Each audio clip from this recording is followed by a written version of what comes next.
Um, day before yesterday, I talked about passivity a little bit, and I do a follow-up today. I'm going to do a workshop this afternoon that will take it a little bit further than what we're going to have time to do this morning, and maybe make it a little more experiential because the group will be smaller and everything, and it'll be a good time to do that. Day before yesterday, just reiterate, passivity is the compulsion to pursue that which we say we do not want. Passivity is the place where our consciousness resides and rests and waits, and we wait and we wait and we wait, and that is not to be confused with patience. We wait and we wait and we wait until somebody brings back something to us. And you do get hemorrhoids from that kind of waiting.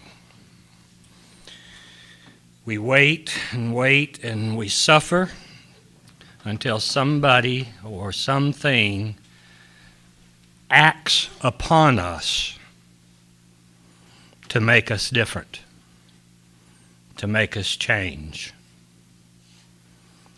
And when we don't get that, the passivity deepens, the resentment grows, and the rage prevails. We wait, and when we don't get it, the resentment grows, and the resentment comes out in stoic silence,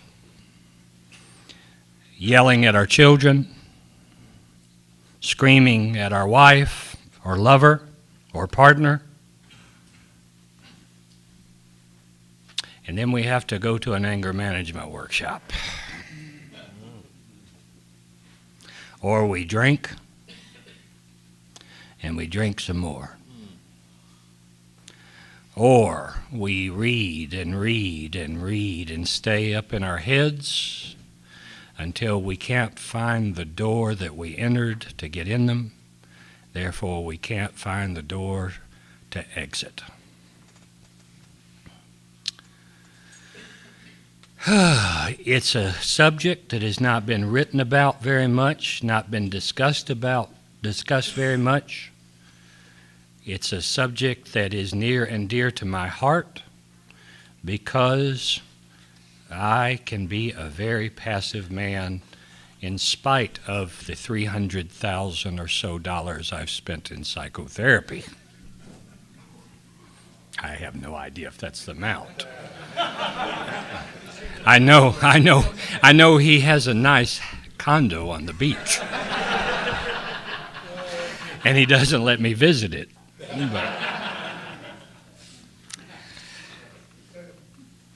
So that's the problem. And one of the reasons I hate teaching this material to intelligent people is because they know the problem and they want the solution quick. Because they've been waiting and waiting.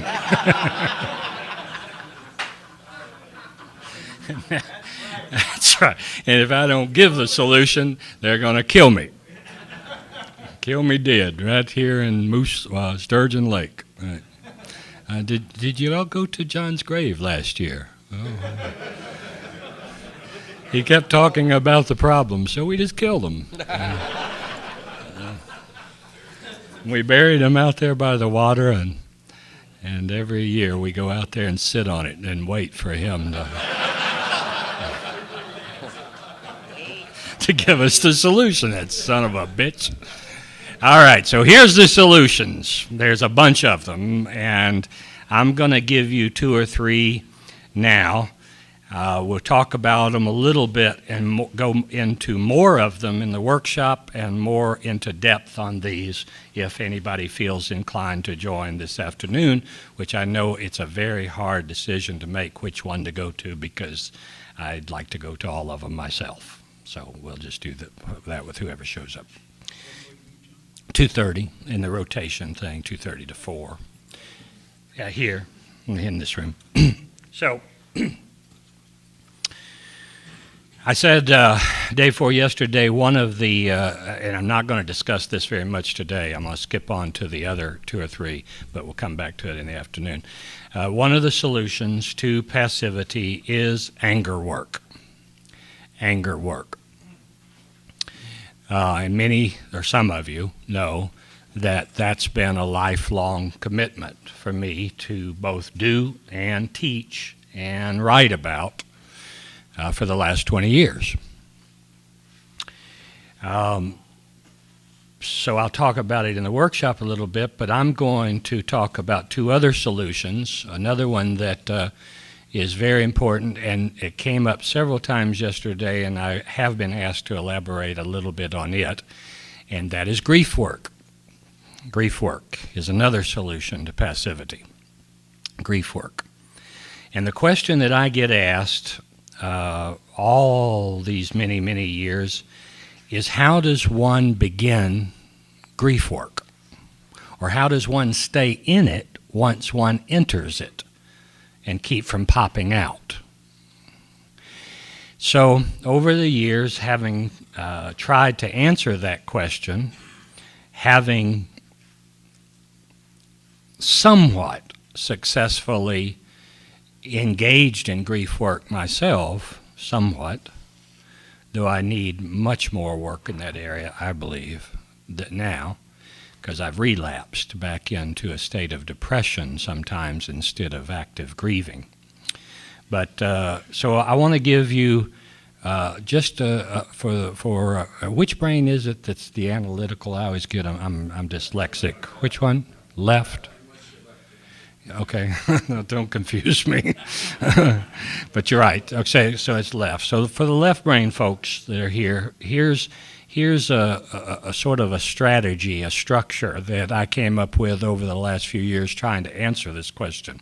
And one needs, in my opinion, it's just my opinion from having done this for a while, one needs about 5 components to be able to go into grief, stay in grief, and live in grief until one no longer needs to. Here's the 5 components. Number 1, the consciousness and the awareness that every loss, change, and transition must be grieved. The conscious awareness that every loss, change, and transition must be grieved. Some will take moments, some will take minutes, some will take decades. But if that conscious awareness is not attained and maintained, then people will talk you out of it, or you'll talk yourself out of it. Every transition, every change, every loss must be grieved. And in our culture, we do not support that. We do not support that. Okay, so number 1 is the conscious awareness that we must celebrate with grief every change, transition, and loss. Number 2 is time. Time. Sufficient, adequate, abundant time must be given to the grief process. Most people grieve, if they grieve at all, do what I call catch as catch can grieving. Hit or miss grieving, because they feel they don't have the time. So they'll do a weekend workshop on grief, and then on Monday go back to work, and then not grieve again for a year or 5. Catch as catch can, hit or miss grieving. In this culture, time is not something that we want to devote to grief work.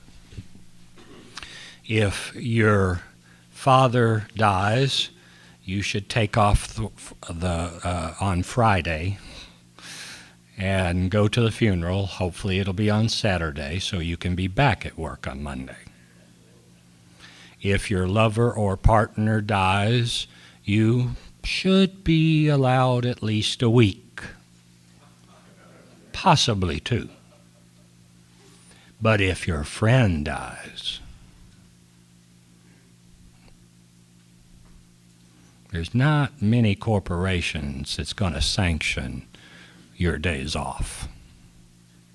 And if your dog dies, you will be laughed out of the office.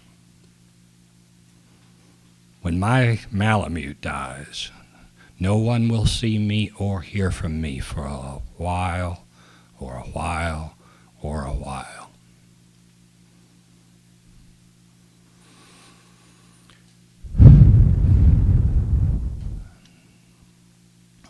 And he's coming upon that time real soon.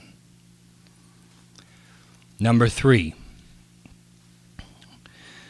grief, in my opinion, needs to be ritualized. Yeah. Ritualized. The lack of ritual connected to grief is as errant as not giving it enough time. Ritual. People say, what would that look like?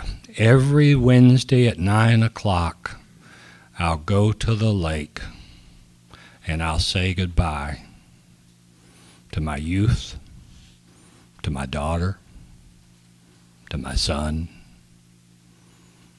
to my job, to my dad. Every Wednesday at 9 o'clock. Where's John? He's at the lake. What's he doing? I think he's doing his grief work. He goes there every Wednesday at 9 o'clock. Every morning at 6:30, you take the pictures out of the album and you line them across the mantle and you talk to every one of them. And you do that every morning. You say goodbye to that woman or that lover every morning before going to work. Every morning. And then you get a shower, and then you go to work. Ritual. A ritual, as most all of you know, sorry for being redundant, a ritual is something you do over and over and over and over and over again till you don't need to do it anymore. Some rituals last for days, some rituals last for months, some last for decades. Some last until you die. The grief ritual, depending on the loss, change, or transition, will determine the ritual, how long you might participate in it. I've only asked one person in 24 years of doing workshops and lectures, I've only asked one person in my entire career to leave a workshop. And that was a young psychologist who kept insisting during a workshop on grief that he knew when people were stuck in their grief and that when they should come out. And I asked him to leave.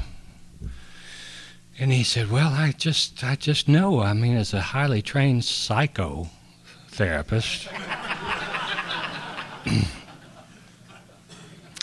I know when people are getting stuck in their grief, and I know when they should come out. And I said, I'm going to ask you one more time to please sit down and not say that at this workshop, because that's what these therapists have been trained, and they're here seeking different training. And you know what? You might even be right. But if you say this again, interrupt me and say it again, I'm going to ask you to leave. So we talked a few more minutes, and then he said one more time. He said, let me just say. I said, okay, here's the deal for you. If you can tell me how long one should grieve at the loss of their entire family at Auschwitz or Buchenwald, I'll let you stay. And he said, well, I said, get your stuff and get out. I don't say that with pride. I just say that's the only time that it's rankled me enough to ask somebody to leave a workshop. Now, I'm going to say on his credit and behalf, he came back a year later and apologized and said that he was just doing some father stuff on me and arguing with his father, and that he was ready now to listen. It was a very, very blessed day that he came back, you know. So ritual is the third component. The fourth component is community. Community. The idea that many, many men carry around in them that grief is supposed to be a solitary act. And grief is supposed to have some solitariness and solitude to it, of course. But without the support of a community of people who care for you and will nurture you and listen to you, you will begin to feel shame and embarrassment and will pop out so they won't have to deal with their grief. So without community support, grief is very difficult to stay in. The ritual is very difficult to stay in. But if you have friends who'll say, yeah, I know I have been with you these 3 years as you have grieved your divorce. And I'm still here with you.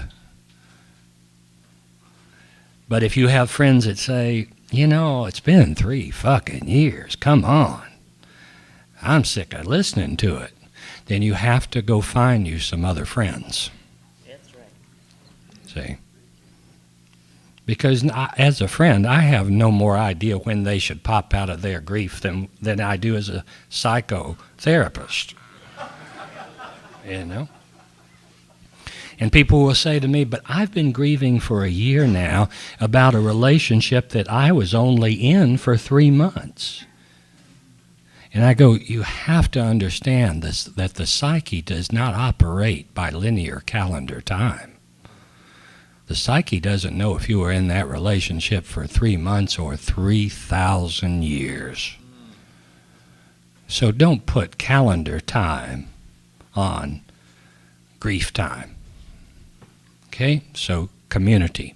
And then the last one, which is really, again, they're all equally important, but the last one that a lot of people have not participated in is ceremony. Ceremony. Ceremony is the completion or the celebration of a ritual. And most ceremonies, are a one-time event. A ritual is over and over and over and over until you don't need it. And then a ceremony is a successful conclusion and a negotiation of that time, and you celebrate with the community of people that helped you pass through the wildest storm of all. What we learned was, if we learned anything, was, fellas, my divorce papers came in today. I want us all to meet at the bar at the Red Oak Tavern. I think that place is closed down. Has it? No? Okay. No. It's always been there, kind of like this place. Anyway, and I used to visit it. Anyway, I want us to meet there tonight. My divorce papers came, and so at 7 o'clock, 8 o'clock, everybody convenes. And the guy says, I want you to raise your glasses. Here's to that goddamn bitch that fucked up my life. That is not the successful completion of the ritual. There's a little more rage and anger and grief work to be done to bring you out of the passive place that those words just pronounced you to be in. Does that make sense? Yes. Successful completion of a ritual of grief, you will know it by these 2 elements being present: blessing and gratitude. If those 2 elements are not prominent and there, then the grief ritual has to be engaged again at another level, another form. But if blessing and gratitude, so fellas, I want us to meet at the Red Oak Inn or bar. You fellas who have not had your limit of alcohol are welcome to imbibe. I have to drink mineral water. But then at 7 o'clock, we will raise our glasses, and I will say, I want to bless this lover for all that I learned, all that was given, all that was taken. I want to express the gratitude of her, or him, or whatever, for giving me the kids. I want to bless you community members for staying with me these 3 years. Now I want to make that toast. Now we're done. Now we're ready for the next loss. The next transition. The next change. Okay? That is a little more somber than I would have given it yesterday. I have a very heavy heart this morning. I don't know exactly what that's about yet, but I'll let you know as soon as I know. But there's that component. Now I'm going to scoot on to the second one with what time I have left here that maybe will lift me a little bit, if not you. It'll probably piss a few folks off, and that could be useful too. Yeah. And it goes like this. Again, now I want to be very clear. I'm only pulling out today, I guess, 2 of the solutions of what I have listed, maybe 10 or 12, okay?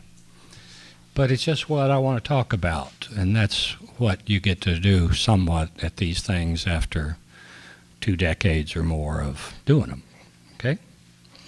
And it's called active loving. One of the major solutions to passivity is active loving. Now, I always get nervous, and I haven't done this very many times, I have to tell you, but I always get nervous when I say the words active loving because I know so little about it. But I remember a few years ago somebody said at a conference, John, you've been talking for years about anger and rage and regression and father wounds and mother wounds, and when are you ever going to talk about love? And I remember saying to that person a few years ago is, I'm not equipped. I'm not equipped. Well, in part, because of my wife, Susan, and in part because of the men who I've worked with who supported me and loved me over the years, and to a large part because of you, I can talk about active loving a little bit, and so I will now. And I begin by what can be a very rankling question, and it goes like this. A man and a woman sit on a couch, or 2 men if they're lovers, 2 women if they're lovers. A man and a woman or 2 lovers are sitting on a couch, and the man looks at the woman and says, honey, do you love me? And she says, my dear, what business is that of yours? Now, it could have gone just as easily the other way. The woman could be sitting, or the lover could be sitting on the couch with a man and say, honey, do you love me? And he could answer, my dear, what business is that of yours? That question, do you love me, is one of the most active questions a child will ever ask his parents. It's an active question that child's life and the answer is dependent upon. But now again, I'm just doing this for the purpose of discussion. I don't mean to be black and white as if you never say this, but for the purpose of this passivity discussion, one of the most passive questions a man could ask another adult They could ask their father or their mother or their son or their daughter or their lover is, do you love me? That's one of the most passive questions one can ask another adult.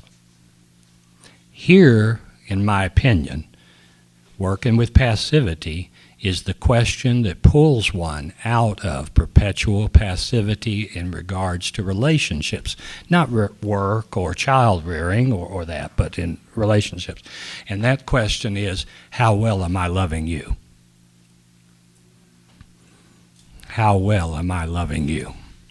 So, honey, we're sitting here on the couch, and I was wondering, could I ask you a very important question? How well am I loving you?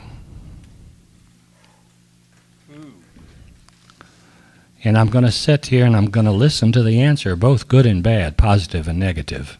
And I'm not going to interrupt you. How well am I loving you, Dad? See, I got that question so fucking wrong. Way up into almost my 40s. Do you love me, Daddy? I'm just 42. My life depends on it. If you don't answer correctly, I could die. Dad, how well am I loving you?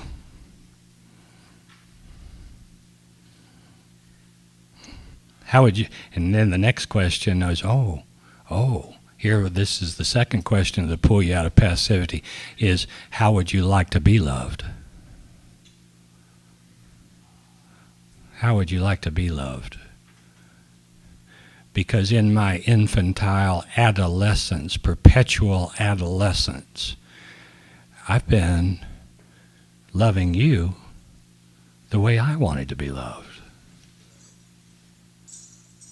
I'm so sorry for that. I didn't mean that. I didn't know that. I had it instilled in me the golden rule. Do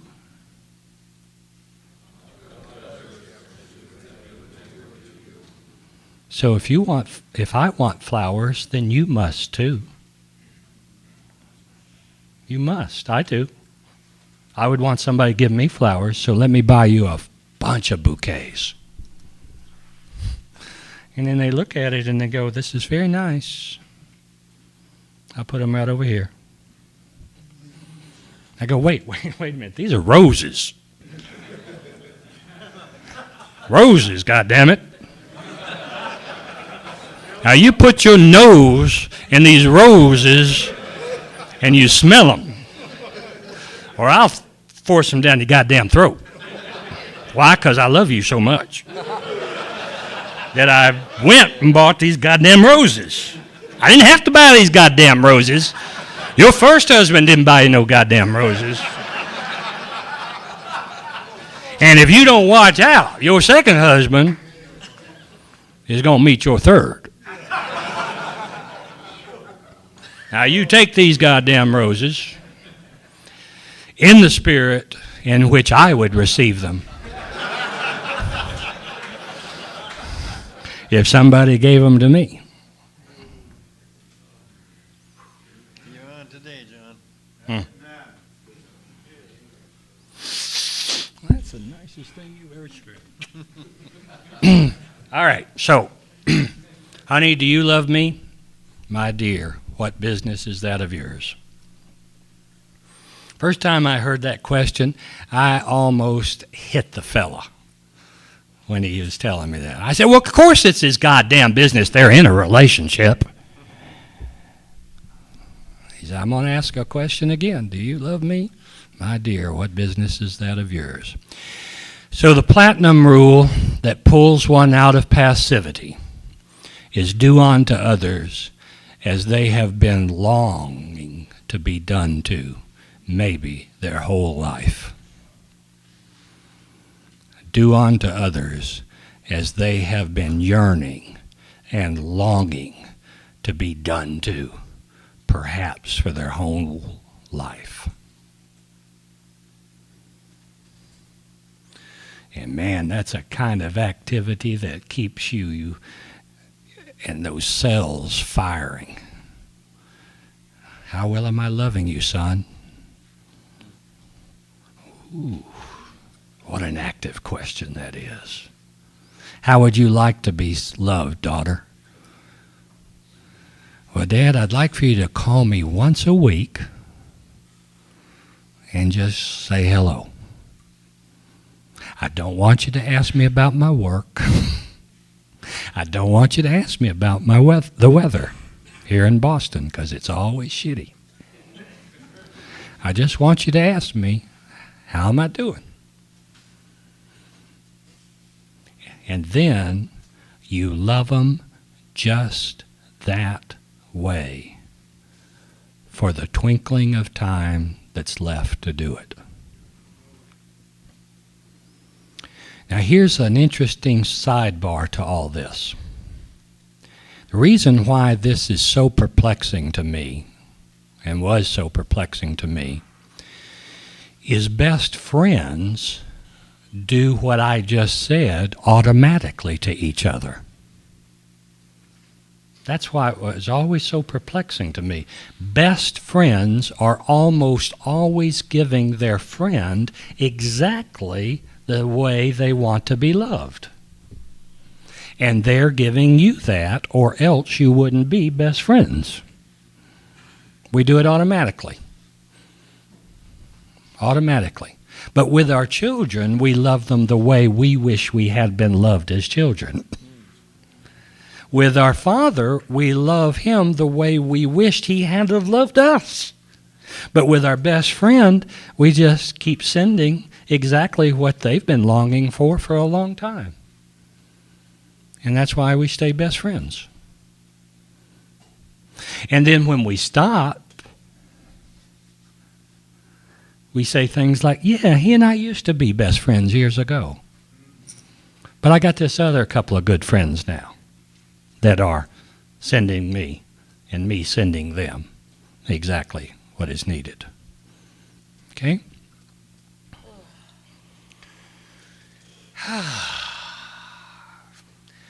I need a drink. And this is all I can have. Questions, comments, concerns, while I think about what should not be said next. Yep. I like that platinum rule, and I would like to hear it again. One of the things that, as I've over the last few years have been returning to my Christian tradition that I grew up in, is that golden rule seems to be a misinterpretation. And that is, in the stories as I've read them, what Jesus said was, love one another as I have loved you. And if we look at, if you know any of these stories, he did a lot of stuff, amazing stuff that he did for people, sacrificial stuff, and he even got pissed off and started turning things around once in a while. And then in his death, there was this ultimate, almost beyond understanding sacrifice that was all done in love. And it's not just, this is what I want, so I'm going to do that to you because that's what I want. It's a much more transcendental thing. Me and Jesus, we agreed a long time ago to see other people. But we're still on great speaking terms. And so I appreciate what you're saying about that. Again, the golden rule that I'm replying to, though, was what everybody in the room had learned it was. Do unto others as you would have them do unto you.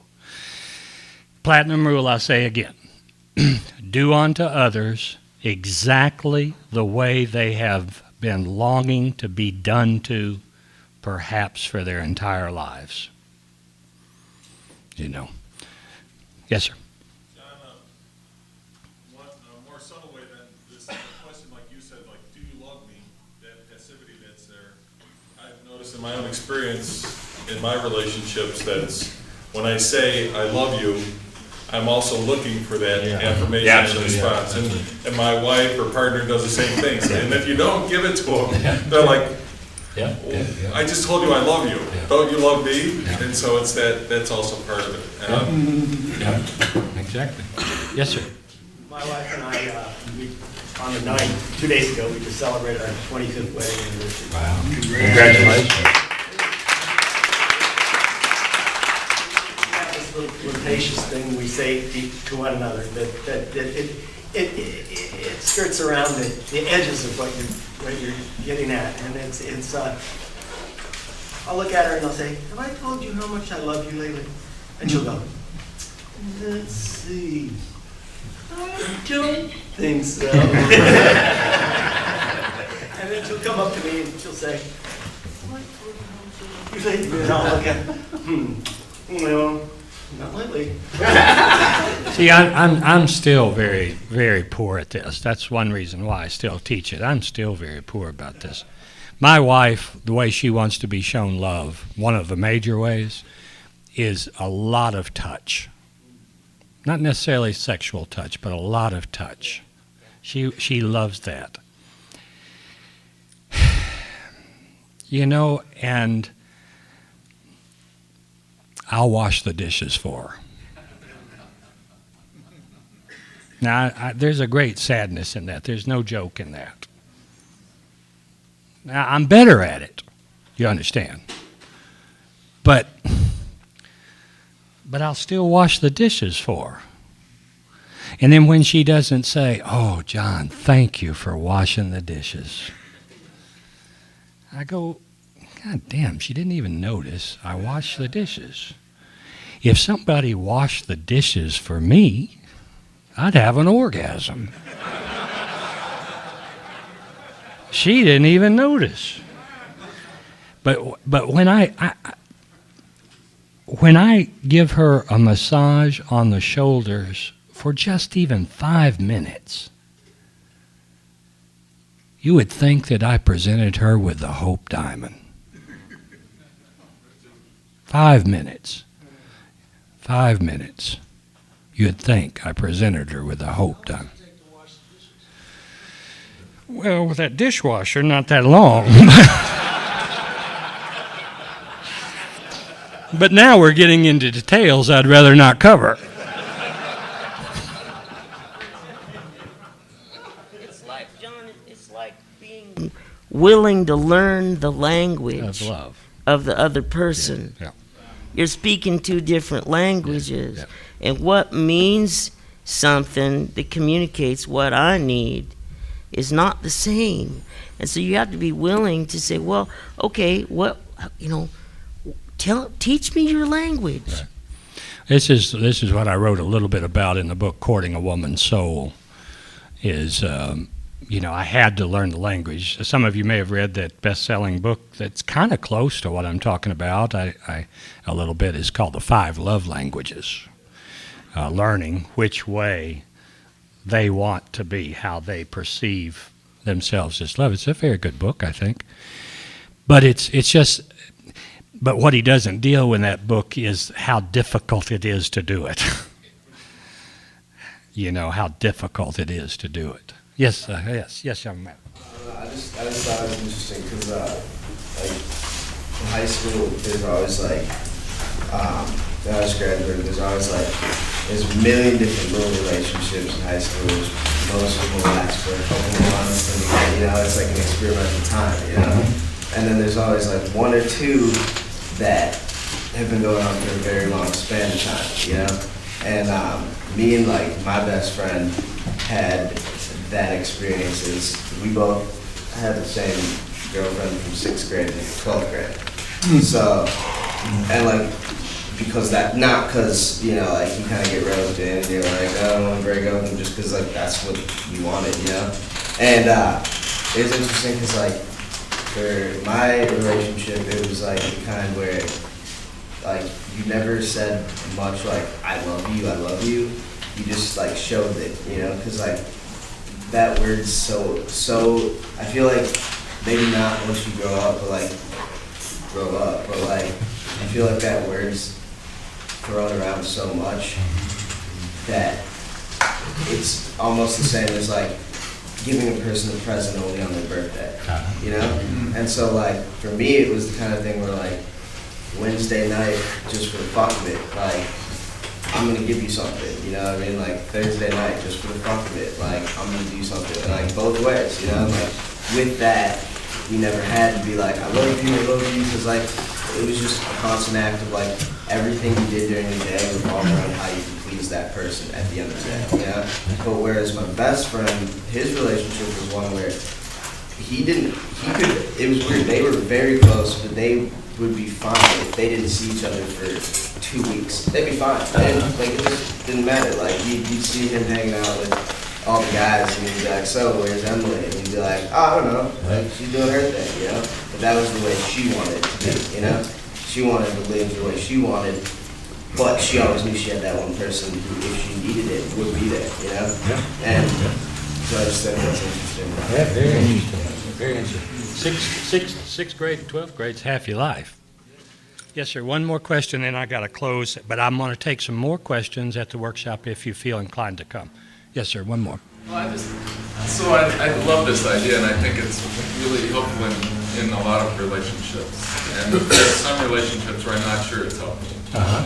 So I want to test this. I mean, my father's been telling me how to love him most of my life. And it means keeping my wife the fuck away from him. Yeah, there's ways in which you have to say, no, I'm sorry, I can't do that. Yeah, absolutely. There's that. For a little while, my dad wanted me to drink with him. I said, no, I can't do that. And then he would say something like, well, I'm going to go out to my garden. Would you go with me? I can do that. But I can't drink with you. Now, he doesn't drink anymore now, but at a time, that was a way which, So, no, that's another little part of that story. Yeah. Okay, so, yes, one more. Yes, sir, yes. Yeah, I see you. If you really love me, you know what I want. Well, we'll end on that note. Oh, no, we won't. Minute I heard my first love story, I went looking for you, not knowing how blind that was. Lovers don't finally meet somewhere. They've been in each other all along. So part of the story that I left out about this is this whole thing of, I hope you heard how I prefaced the beginning of this. And that preface was having external forces show me how to love. Adult children from dysfunctional alcoholic families think and shame themselves. They think they should know how to do shit that nobody ever showed them. I remember the first time I went to a major banquet right after the Flying Boy came out, and we were sitting there, and I'm from Alabama, and at the banquet there was these 5 forks, and I felt so embarrassed and so full of shame that I didn't know what they were all for. Because in Alabama growing up, we only had the one, and we had to pass it around. Thank you all very much.